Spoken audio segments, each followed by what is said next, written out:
Bonjour à tous, chers amis, bonjour à tous, participants au Forum InCyber de Montréal. Monsieur le ministre, bonjour. Merci beaucoup de vous joindre à nous, c'est un honneur. Et c'est un plaisir immense de vous retrouver ici après un an. On a travaillé pendant un an à la préparation de cet événement. On vous a prévu un programme plutôt sympathique, vous direz ce que vous en pensez. Plus de 320 speakers. 320 intervenants du monde entier sur 9 scènes que vous allez découvrir au fur et à mesure des 2 jours. Donc c'est effectivement l'aboutissement d'un an de travail. C'est l'engagement de nos équipes sans faille. Et d'ailleurs, je tenais à les remercier tout de suite d'ouverture. Vous savez que je vous adore. L'équipe organisation, l'équipe commerciale, l'équipe de programme. Vous avez fait un travail extraordinaire. Bravo à tous. Et j'en vois quelques-uns d'ailleurs qui sont par là dans la salle. Bravo à tous. Vous savez, j'aime à dire qu'il faut donner du sens à son travail, trouver son moteur, savoir pourquoi on travaille, dans quel but supérieur nous permet de l'orienter dans la direction souhaitée. Tous réunis ici, finalement, nous avons le même but, bâtir ensemble un monde numérique de confiance, plus sûr et respectueux de nos valeurs essentielles. Au-delà de pourquoi, vous savez, finalement, si on réfléchit à pour qui nous travaillons, alors nos efforts prennent une dimension supérieure. Et pour moi, les choses sont très claires. Voici pour qui je fais ce travail. Mes enfants, nos enfants. J'ai envie, plus qu'envie, j'ai besoin de leur donner confiance dans l'avenir numérique que nous leur préparons. Croyez-vous que nous allons dans la bonne direction? Posons-nous la question. J'ai besoin qu'ils soient en sécurité dans leur navigation dans des réseaux sociaux assainis de toute violence. J'ai besoin qu'ils puissent profiter de la révolution de l'intelligence artificielle sans qu'ils se retrouvent asservis intellectuellement par des algorithmes.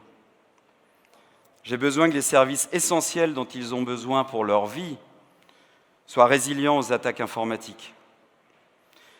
J'ai besoin qu'ils puissent profiter des objets connectés sans se faire espionner, surveiller, ou que leur vie soit mise en danger à cause d'une cybersécurité défaillante. Enfin et surtout, j'ai besoin que la nuance, l'écoute, l'esprit critique redeviennent des qualités humaines essentielles dans un monde où les dogmes, les extrémismes et les fausses nouvelles prennent de plus en plus de place et faussent notre jugement. Je crois profondément que chacun ici peut être porteur de ce changement positif à son échelle, en exploitant les outils à sa disposition.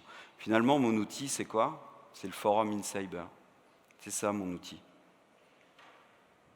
Nous l'avons conçu comme la caisse de résonance de toutes les initiatives qui vont dans ce sens, vers un avenir numérique plus sûr, pour ceux qui, au quotidien, améliorent la cybersécurité et la résilience des entreprises et des institutions, tout en protégeant les citoyens.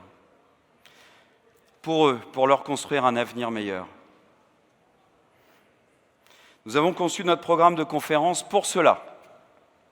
Ainsi, cette scène principale va accueillir les sommets, tous domaines confondus. La scène blanche, ici, va parler d'éthique et de trust and safety, la protection des plus fragiles dans l'espace numérique. La scène violette, un petit peu plus loin, porte sur les réglementations et la lutte contre les contenus illégaux. Les scènes bleues et rouges vont évoquer les sujets de cybersécurité et de lutte anti-cybercriminalité. La scène noire, au fond, là-bas, va porter sur la protection des technologies opérationnelles et des systèmes industriels. La scène verte s'adresse à la problématique fondamentale des talents et de l'innovation.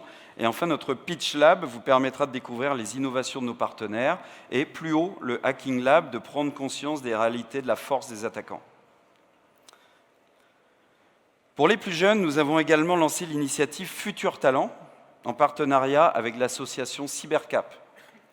J'en parle spécialement parce que c'est quelque chose qui me tient vraiment à cœur.